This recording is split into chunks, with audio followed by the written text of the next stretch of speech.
Assalamualaikum warahmatullahi wabarakatuh.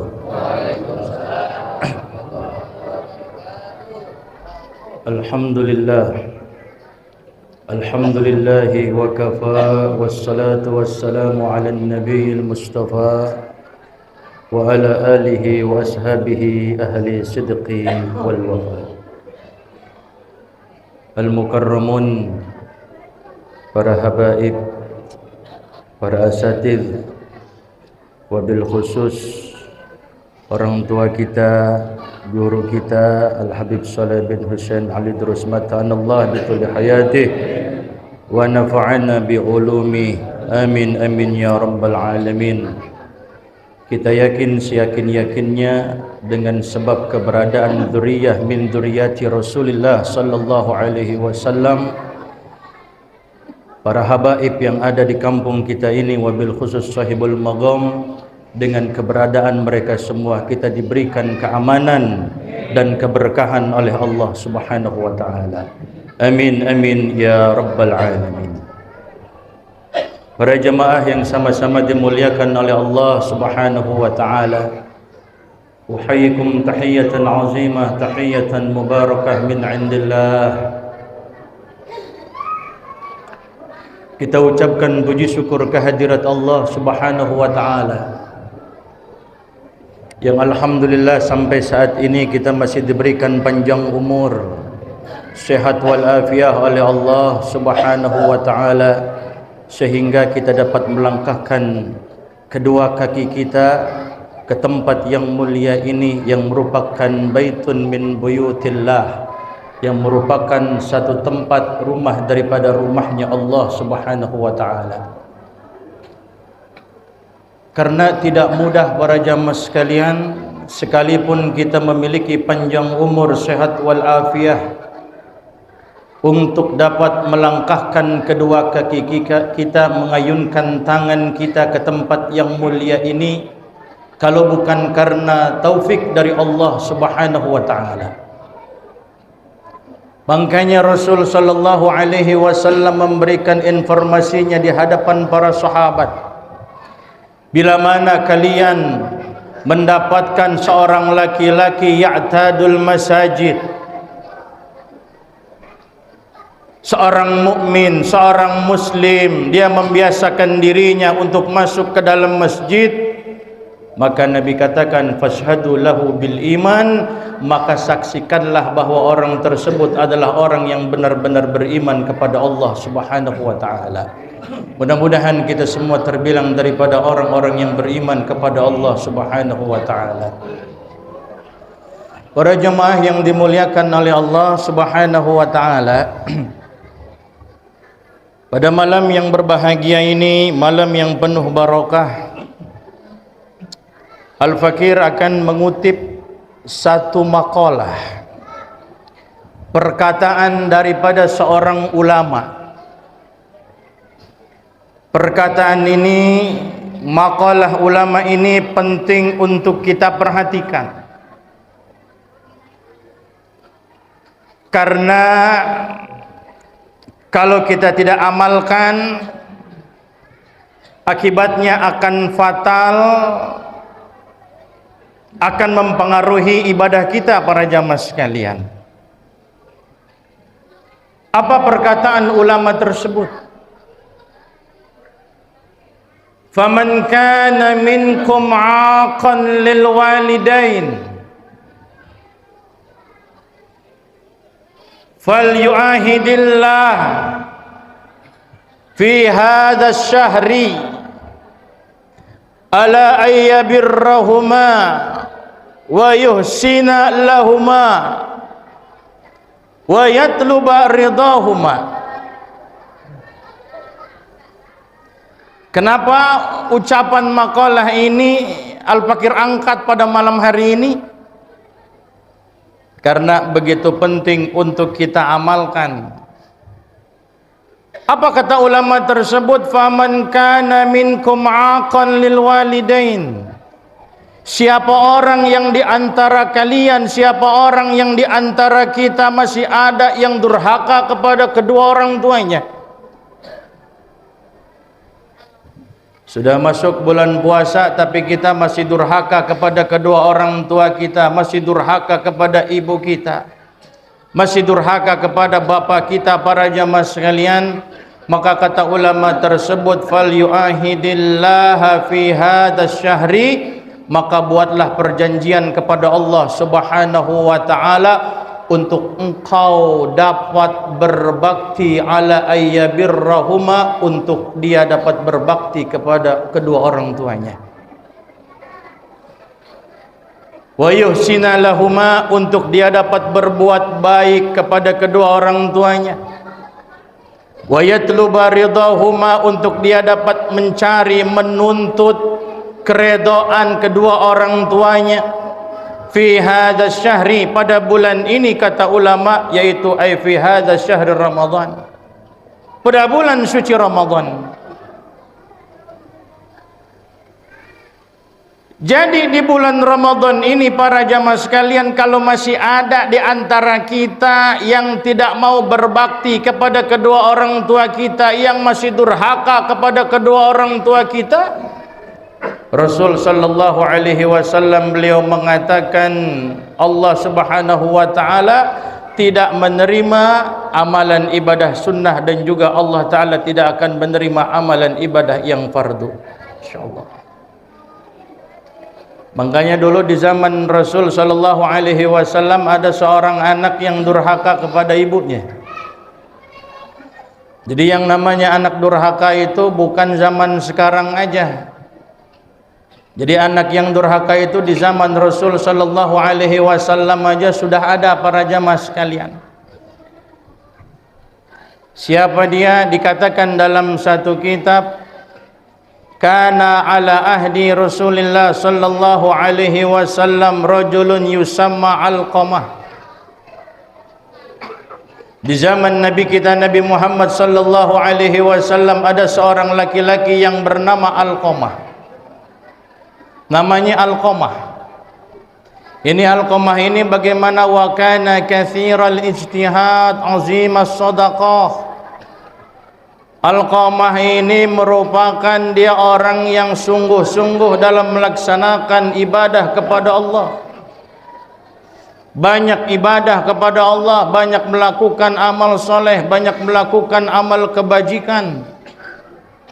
Azimas sadaqah. Alqamah ini merupakan seorang anak yang dermawan, Pak. Suka memberi, suka membantu orang-orang yang membutuhkan. Tapi pada suatu hari marida yauman maradan syadidan. Ini Alqamah terkena penyakit, Pak. Ishtadda maraduhu. Penyakit yang dialami Alqamah ini pada saat itu ketika dia sakit bukan penyakit biasa. Sampai dia pergi mencari keluarganya itu, dokter mencari tabib ke sana kemari, kata orang lain di sana ada orang pintar. Di sana ada tabib yang bagus, yang insyaallah bisa sembuh. Tapi ternyata sudah balik ke sana, sudah mencari tabib, sudah mencari orang pintar, tapi tetap itu Alqamah tidak sembuh daripada penyakitnya para jamaah sekalian. Sampai penyakitnya ini membawa kematian bagi Alqamah, Pak. Istrinya yang selalu mendampingi dia, yang memang dia memberikan perhatian yang khusus kepada istrinya ini, maka istrinya diutus untuk datang kepada Nabi kita Nabi Muhammad sallallahu alaihi wasallam. Bu'itsat zaujatuh ila Nabi sallallahu alaihi wasallam, dikirim, diutus ini istrinya Alqamah datang kepada Rasul sallallahu alaihi wasallam sambil dia mengatakan, ya Rasulullah, inna zauji ala naz'ir ruh. Ya Rasul, sesungguhnya suamiku pada saat ini dia sedang sakaratul maut, ya Rasulullah. Lantas ketika mendengar seorang sahabat yang bernama Alqamah dia sedang sakaratul maut, kemudian Nabi bergegas bersama para sahabat, intaliqu bina ila Alqamah. Kata Rasul bersama para sahabatnya, ayo kita pergi ke rumah Alqamah. Dia dikatakan, kata istrinya, tadi dia sedang sakaratul maut. Pergi bergegas Rasulullah bersama para sahabat ketika itu, para jamaah sekalian. Setelah datang di depan pintu rumahnya, kemudian Rasulullah bersama para sahabat masuk ke rumah Alqamah itu. Setelah di hadapan Alqamah, Rasulullah mengatakan, ya Alqamah, wahai Alqamah, bagaimana kondisimu? Wahai Alqamah, bagaimana kondisimu pada saat ini, pada hari ini, wahai Alqamah? Tapi ketika itu Alqamah lam yantik, dia tidak bisa berucap, dia tidak bisa berkata sepatah kata pun, para jamaah sekalian. Laqanahu sallallahu alaihi wasallam. Kemudian Alqamah ditalkinin oleh Rasul sallallahu alaihi wasallam untuk dapat mengucapkan la ilaha illallah. Yukarrir alaih miraran wa lam yantik. Dipandu oleh Rasulullah, diajarin oleh Rasulullah, dituntun oleh Rasulullah untuk dapat mengucapkan la ilaha illallah wa lam yantik. Tapi Alqamah tidak bisa berucap, tidak bisa mengatakan la ilaha illallah. Lantas Rasulullah ketika itu menarik kesimpulan bahwa Alqamah ini dalam keadaan yang sangat binasa. Kalau begini keadaan Alqamah ini merupakan keadaan yang akan membahayakan dirinya, bisa jadi dia mati dalam keadaan su'ul khatimah. Karena tidak bisa mengucapkan la ilaha illallah. Kita teringat oleh hadisnya Rasulullah, man kana akhiru kalamihi la ilaha illallah dakhalal jannah. Siapa orang yang akhir ucapannya ketika dia sakaratul maut, dia dapat mengucapkan la ilaha illallah, maka jaminan daripada Rasulullah dakhalal jannah, pasti orang tersebut masuk ke dalam surganya Allah Ta'ala. Berarti dia mati dalam keadaan membawa iman dan Islam, para jamaah sekalian. Tapi ini dia nggak bisa ngucapin la ilaha illallah. Ditanya oleh Rasul sallallahu alaihi wasallam para sahabatnya ketika itu, alahu abun? Hei para sahabatku, apakah Alqamah ini masih punya bapak? Ditanya oleh Rasulullah para sahabat ketika itu, abuh qad mata. Ya Rasul, ada yang nyeletuk ketika itu, ya Rasul, bapaknya udah meninggal dunia.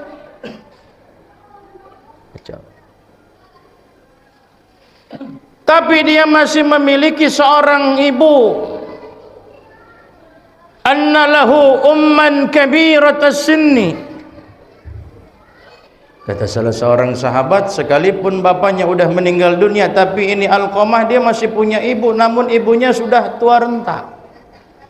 Udah payah dia punya kondisinya. Tapi kata Rasulullah, ahdiruha. Coba engkau bawa ibunya sini. Engkau datangkan, kalian datangkan ibunya, bawa ke sini di hadapan Alqamah. Ada aku di hadapan Alqamah. Coba tolong beritahukan ibunya untuk dapat datang ke tempat ini.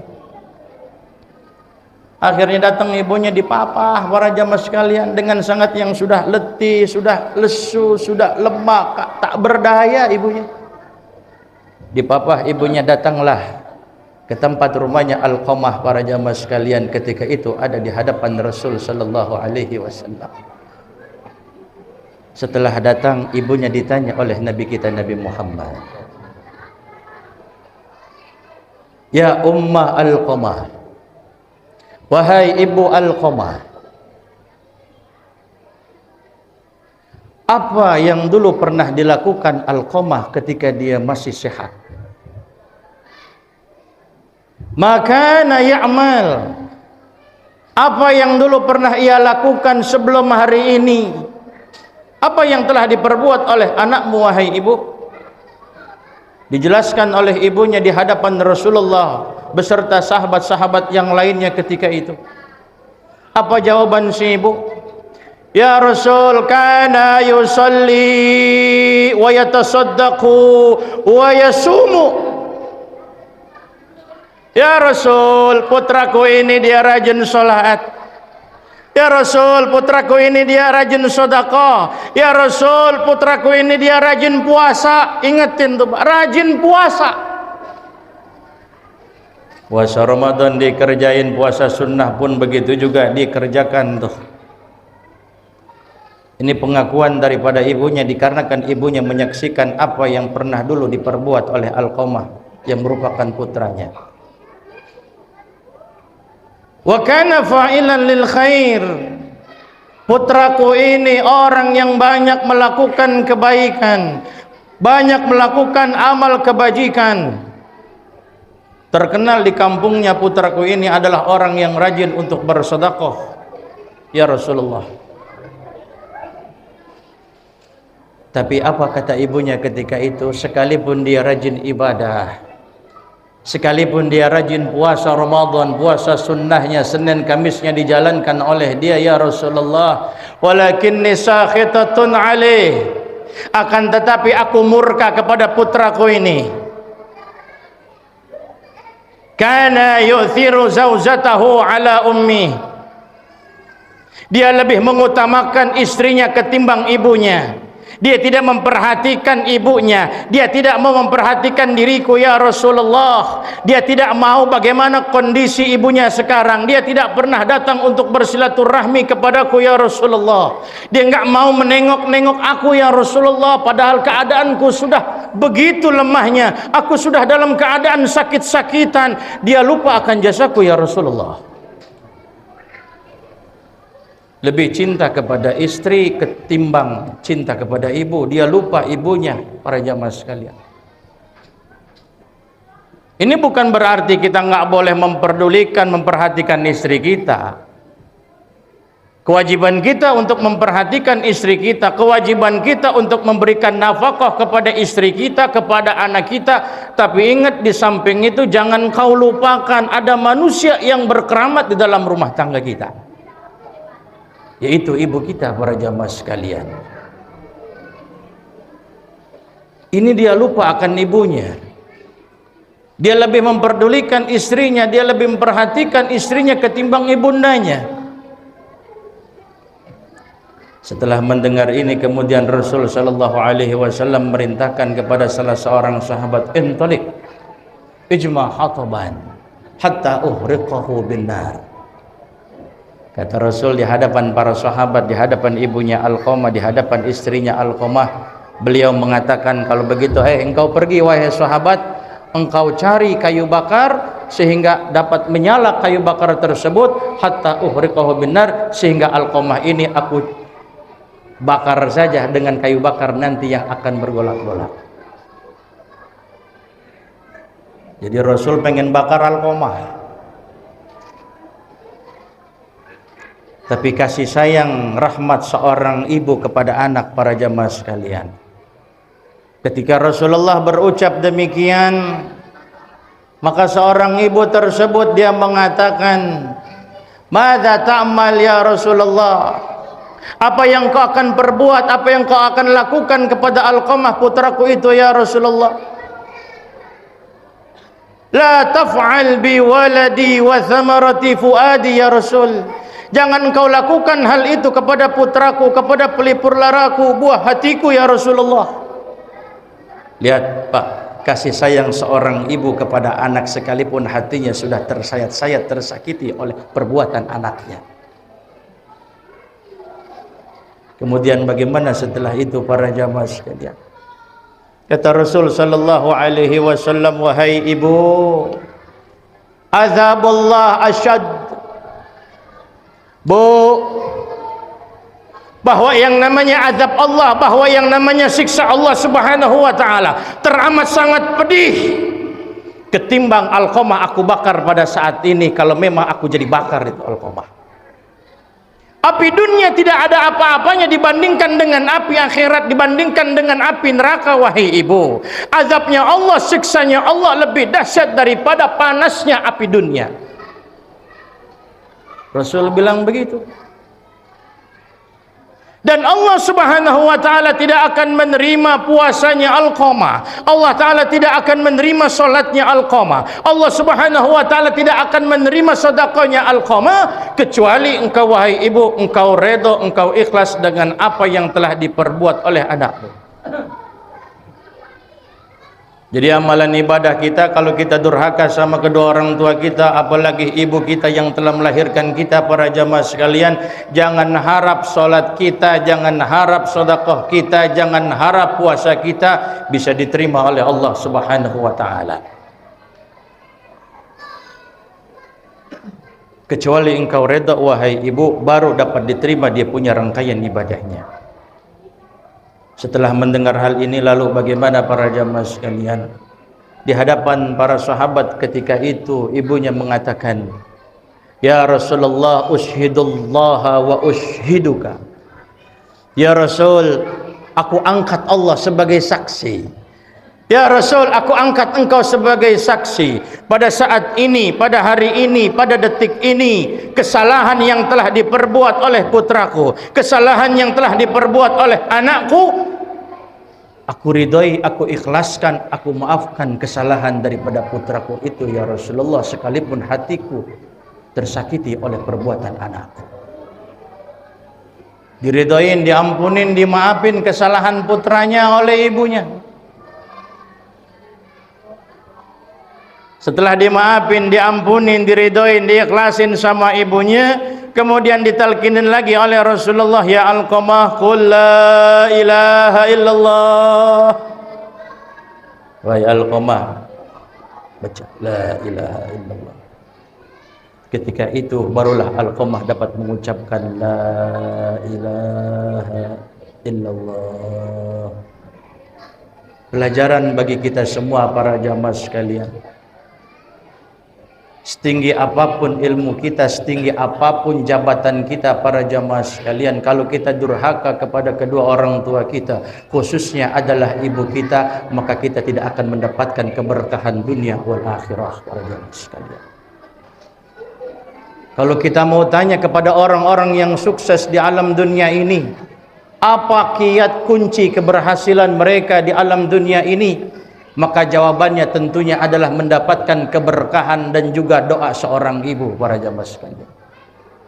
Boleh kita minta doa kepada para kiai, boleh kita minta doa kepada para asatidz, kepada para guru, tapi jangan lupa di rumah tangga kita ada seorang manusia yang berkeramat. Bila mana dia mengangkat kedua tangannya, maka pintu langit akan terbuka, doanya semuanya akan diijabah oleh Allah Subhanahu wa taala. Urus biar benar kedua orang tua kita para jamaah sekalian. Kita yang durhaka, kita yang melakukan kesalahan, maka datangi rumah orang tua kita, kita minta ridhonya, kita minta ikhlasnya. Belum tentu kita punya kesempatan lagi untuk dapat bertemu bulan Ramadan yang akan datang para jamaah sekalian. Siapa yang akan menjamin kita untuk dapat hidup sampai Ramadan tahun depan? Tidak ada yang bisa menjamin untuk dapat kita bertemu Ramadan yang akan datang para jamaah sekalian. Kita bayangkan, kita anggap ini merupakan Ramadan yang terakhir bagi kita. Ini merupakan Ramadan yang terakhir. Tidak ada jaminan untuk dapat kita bertemu dengan Ramadan yang akan datang, Pak. Karena di dunia ini kita nggak bakal lama. Hasadu ummati baina 60 wa 70. Usia umur umatku kata Rasulullah antara 60 70 kira-kira tuh. Awas, hati-hati yang udah 60 tahun itu. Yang udah 59 tahun 29 hari 11 bulan, hati-hati aja udah. Harap makan yang enak-enak udah. Bukan nakut-nakutin ini. Kan kita umur nggak tahu ya. Kadang engkongnya masih seger, cucunya duluan. Lah kita baru umur 40 tahun, baru umur berapa kita nih? 30 tahun umpamanya nih. Udah kita rasakan banyak, ya Allah. Tangan kaku, kaki encok, asam urat. nggak boleh salah makan. Itu kita rasain nggak kira-kira? Belum tentu usia kita sampai 60, belum tentu usia kita sampai 70, apalagi sampai ratusan tahun. Makanya Nabi yang paling panjang umurnya Nabi Allah Nuh alaihi salam. Nabi Nuh alaihi salam umurnya berapa? 1450 tahun. Dalam kitab Qatrul Ghaith dikatakan umruhu alfun wa arba'umi'ah wa khamsuna sanatan. Usianya 1450 tahun, dakwanya 950 tahun. Dakwahnya 950 tahun. Usianya 1450 tahun. Mau gak nih antum aneh doain usianya sampai 1450? Kira-kira bentuk kita kayak gimana kalau usia kita udah 1450 tahun? Mungkin kayak kerupuk disiram air kali. Benar gak? Mengkerut ciut mungkin kita itu ya. Nabi Nuh alaihi salam pernah ditanya oleh malaikat Jibril, ya atwalal anbiya'i umuran, wahai nabi yang paling panjang umurnya, nabi yang paling panjang usianya, kaifa wajadtad dunya, bagaimana engkau hidup, engkau rasakan di alam dunia? Usiamu 1450 tahun, bagaimana engkau rasakan hidup di alam dunia? Apa jawaban daripada Nabi Allah Nuh alaihi salam? Wajadtud dunya kadarin laha babani, dakhaltu min ahadihima wa kharajtu minal akhar. Yang namanya dunia laksana bangunan, laksana rumah yang memiliki dua pintu. Dakhaltu min ahadihima wa kharajtu minal akhar. Aku masuk dari satu pintu, keluar ke pintu yang lain. Kira-kira kita masuk dari pintu sini, keluar ke pintu itu berapa lama kira-kira? Nah itu dah perjalanan hidup kita ya seperti itu, teramat sangat singkatnya kita para jamaah sekalian. Oleh karena itu, mari jangan kita sia-siakan kedatangan bulan suci Ramadan ini. Mudah-mudahan kita semua diberikan panjang umur, sehat walafiat oleh Allah Subhanahu wa taala, ibadah puasa kita diterima oleh Allah taala, salat kita diterima oleh Allah Subhanahu wa taala, begitu juga rangkaian-rangkaian ibadah-ibadah yang lainnya diijabah, dikabul, diterima oleh Allah Subhanahu wa taala. Amin amin ya rabbal alamin. Itu saja yang dapat saya sampaikan, kurang lebihnya mohon maaf. Assalamualaikum warahmatullahi wabarakatuh. Ayo lanjut.